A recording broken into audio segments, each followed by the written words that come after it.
Hello दोस्तों, नमस्कार। बात करते हैं हम निफ्टी 50 की, जो कि आप देख रहे हैं 24,718 पर ट्रेड कर रही थी। 375.30 की गिरावट रही लगभग पिछले 5 दिनों में, जो कि काफ़ी बड़ी गिरावट मानी जाती है। और हाँ, 1.90% की गिरावट आप लगभग 2% मान सकते हैं। 11 से 13 के बीच में रही है। और इसी बीच जो है क्रूड ऑयल, जो कि हमारी मार्केट को काफ़ी इम्पैक्ट करता है, उसमें भी काफ़ी तेज़ी रही। आप देख सकते हैं WTI क्रूड 72 के आसपास, और कच्चा तेल जो है लगभग 74.23 पर पहुंच गया, जो कि हमारे मार्केट के लिए बिल्कुल भी अच्छी बात नहीं है। इससे दो सेक्टर प्रभावित होते हैं, एक पहला केमिकल, दूसरा पेंट सेक्टर पे मैं ज़्यादा बात नहीं करूँगा, क्योंकि बिरला ओपस ने वहाँ पहले से ही बहुत रायता फैला के रखा है। केमिकल सेक्टर की कुछ कंपनियाँ हैं जिन पर बात करता हूँ, जिसमें पहली है फिनोटेक्स केमिकल लिमिटेड। छोटी कंपनी है। आप देखेंगे वाटर ट्रीटमेंट और fertiliser, leather and paint industry के में इसका जो है यूज होता है, जो ये केमिकल बनाती है, स्पेशलिटी केमिकल बनाती है। और बात करें कंपनी की, तो कंपनी एक स्मॉल कैप कंपनी है। 3047 करोड़ का मार्केट कैप है।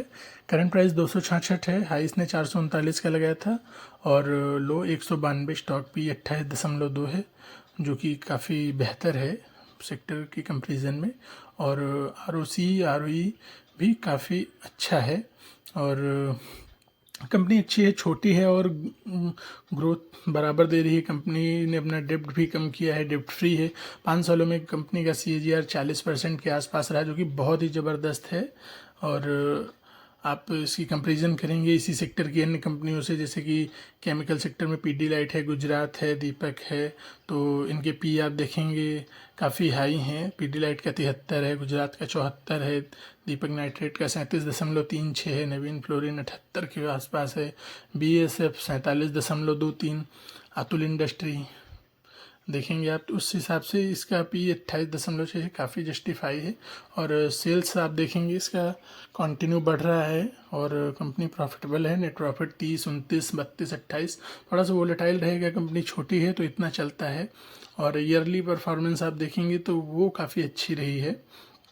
क्वार्टरली 19-20 चलता है, ईयरली जब आप देखेंगे तो graph continue left to right ऊपर ही जा रहा है। और ऑपरेटिंग प्रॉफिट भी आप देखेंगे तो वो बढ़ रहा है, और नेट प्रॉफिट भी कंपनी प्रॉफिटेबल है, अच्छी है। छोटी कंपनी है तो इतना काफ़ी चीज़ें अच्छी हैं। कंपाउंडेड प्रॉफिट ग्रोथ देखेंगे, 10 साल का 26 है, 5 साल का 40% है, और 3 साल का 25 है, जो कि अच्छा है। इन्हीं चीज़ों को कंपनियां फॉलो करती हैं, इसी से प्रॉफिट फॉलो होता है। स्टॉक प्राइस CAGR देखेंगे, 10 साल का 23 है, 5 साल का 59 है, 3 साल का 17, 1 साल का आपको माइनस दिखेगा, क्योंकि इसमें केमिकल सेक्टर में भी काफ़ी दबाव था और मार्केट भी नीचे रहा।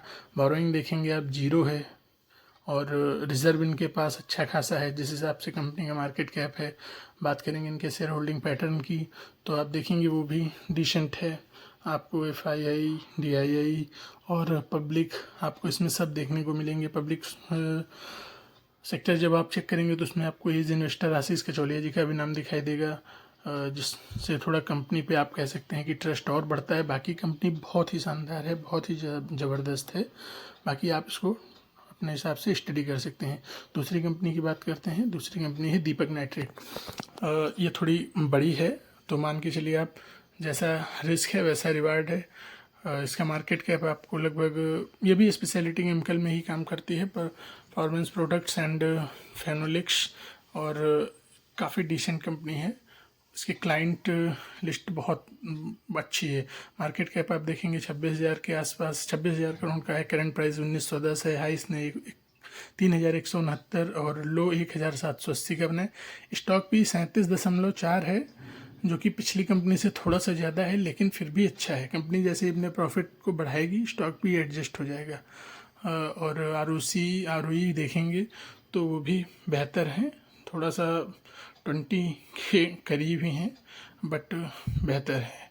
और काफ़ी डिसेंट कंपनी है। और पीयर कंपैरिजन आप करेंगे तो अभी पिछले उसमें कर ही चुके हैं, लेकिन इसमें भी आप कर लीजिए तो दीपक नाइट्रेट का आप देखेंगे 37.36 है। अन्य जो कंपनियां हैं, नवीन फ्लोरिन है या अतुल है, विनती हैं, इनके इससे ज़्यादा ही हैं। तो इन सब की कंपैरिजन में आपको अच्छा। अब इसके बात करें इसके ईयरली उसकी, तो आप देखेंगे ये भी कंटिन्यू इसका भी ग्राफ जो है लेफ़्ट टू राइट ऊपर ही जा रहा है। और कंपनी जो है ऑपरेटिंग प्रॉफिट मार्जिन देखेंगे वो भी बढ़ रहा है, नेट प्रॉफिट भी कंटिन्यू जो है बढ़ रहा है, ईपीएस भी उसी को फॉलो कर रहा है। बीच बीच में थोड़ी बहुत कहीं ना कहीं गिरावट रहती है, और बाकी कंपनी जो है बहुत ही अच्छा कर रही है और प्रॉफिटेबल है। तो आप देख सकते हैं अब ये है कि ये थोड़ा सा बड़े मार्केट कैप की कंपनी है, तो आप इसमें 3 साल में 4 साल में पैसे को डबल जो है मान सकते हैं। सेल्स देखेंगे आप ईयरली, मार्च 2022 में 6,802 था, 23 में 7,900 हुआ, मार्च 24 में 7,682, मार्च 25 में 8,225, और देखिए कंटिन्यू बढ़ रहा है। और नेट प्रॉफिट आप देखेंगे 1,067, 852, 811, 697, तो 22 के कंपेरिजन में थोड़ा सा कम है। बाकी कंपनी प्रॉफिटेबल है। स्टॉक प्राइस CAGR देखेंगे 10 साल का 41% का है, 5 साल का 32 है, इस साल का थोड़ा सा माइनस में है, चूँकि जो है कंपनी देखेंगे आप, कर्जा जो है 1267 करोड़ का है, रिजर्व 5,361 करोड़ का है। इतनी मार्केट कैप की तो कंपनियां होती हैं कई सारी, और इतना इसके पास रिजर्व है, तो बड़ी कंपनी में प्रॉफिट भी रहते हैं, थोड़ा रिस्क कम रहता है। पब्लिक देखेंगे आप तो लगभग 20.84 के आसपास दिखेगी आपको। DII भी है 23.22, और FII हैं, और प्रमोटर और FII नहीं देखेंगे आप तो